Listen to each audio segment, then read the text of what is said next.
Good afternoon, Diecast Emporium fans. I know a lot of us have waited for this day for a long time, myself included. So without wasting any more time, allow me to open this huge box here and show you what's inside, and we'll take a look at two of them in particular. After, of course, we do the honors of digging through peanuts. Good Lord.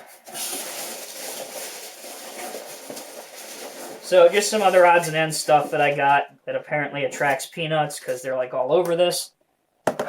Here's a Greenlight Route 66 2016 Fleetwood Bounder in 1:64 scale. I believe this is the, 6th run of the HD trucks. So there's that one.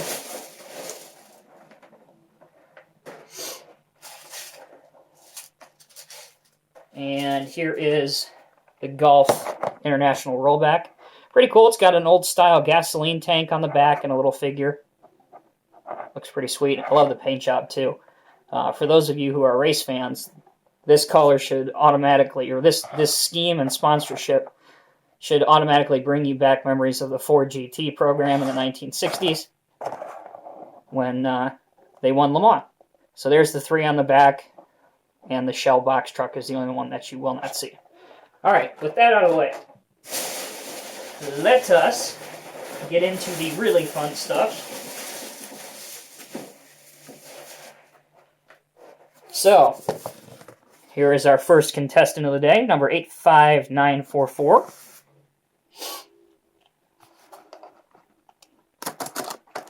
With a quick slice of the breast cancer awareness Diecast Emporium official razor.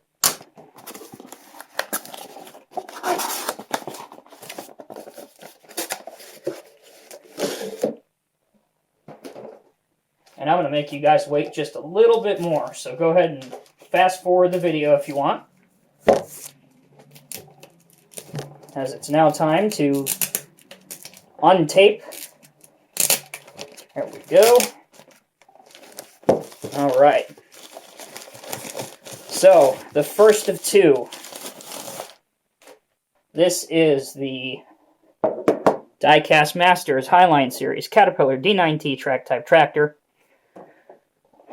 Here's the tin, 1:50 scale. Great picture of the machine. And on the back, some specification details. Go ahead and zoom in on that for a moment. If you want to pause the video, you guys can take a look at that. So let's do the honors of popping open the tin.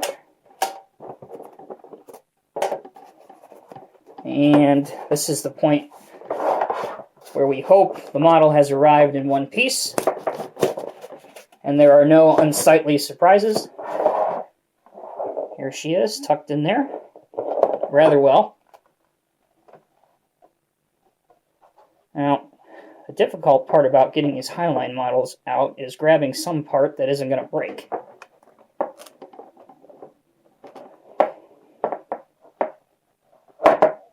And there she is. Very, very nice looking, I do have to say. I think it's going to complement my Dozer fleet very well. So let's go ahead and get started with the detail on these. Obviously the tracks are metal, as you can tell. They're not going to roll on a smooth surface, but they will roll really, really well on a surface with friction. So, with no expense spared, let's test out that theory. Well, let's try raising the blade first. That might help, Tom. Jeez. And as you can see, they do roll rather well. You just gotta push down on them pretty hard. Towards the back end of things, you can see the ripper. Let me brighten this up a little bit. It's starting to get a little dark on us. Ripper functionality is really good. It does go down and out. And it has these really, really nice hydro lines to add some detail. Up top, those are your GPS pods, I believe. Some great engine perforation detail is visible right under the D9T. And the hand and grab rails, yet again another pleasant surprise, are thin metal and to scale.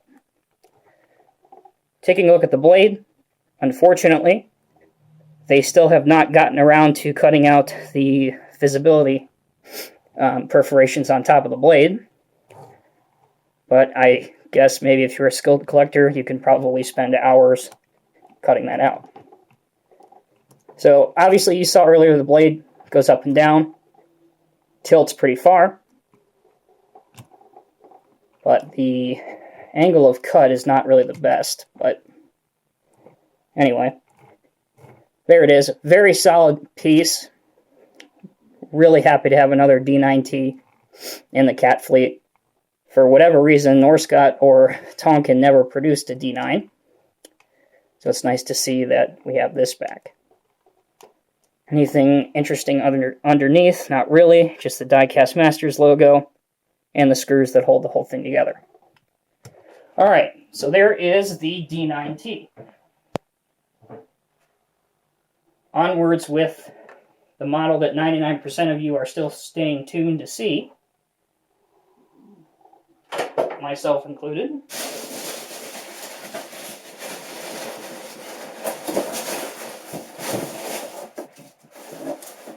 Well, we've won the peanut battle. Darn peanuts. Let's remove our no expense spared track tester. Say that 10 times fast. You can't even say it when I'm not inebriated. Anyway, moving along. Cut the tape. Pop open one side of the box. Out she comes.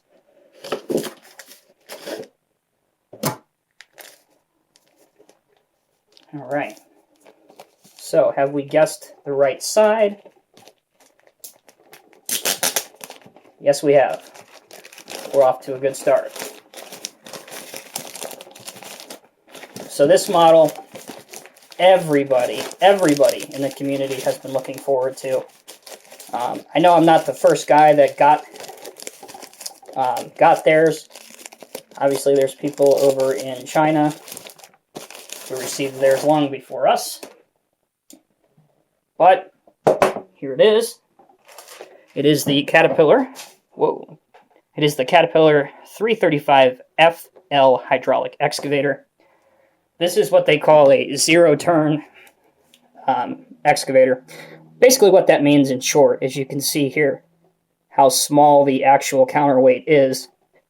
And that's because this machine is usually used in cities where the space is limited. So you don't really have a whole lot of room to have a full-scale excavator. Nice picture of it on top. There will undoubtedly be opinions about the dozing blade here. But I guess if you have that much of a problem with it, you can probably remove it. There's the specification details on that one. And let's see what else we can find in here. And pop open the tin. Another magazine. And that's interesting. This one has 2 holes. It's the first time I've really seen that.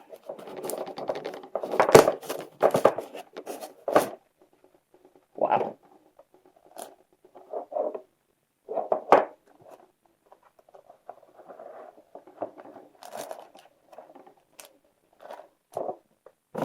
Ladies and gents, there she is. The Cat 335F LCR. I don't know why. I'm just noticing this now. Again, I did not have an opportunity to see this model, really, except for today. I don't know why they're not putting the graphics for LCR, but they definitely should be. So, obviously the detail is exceptional on this model. You can see the graphics are very, very legible. They look great. Looking towards the big rear end, as I know many of you are singing, I like big butts and I cannot lie right now. Nice lights, some warning labels. And of course we'll get the Dozer Blade out of the way. Doesn't seem to have much functionality whatsoever, to be honest with you. It just kind of goes up and down.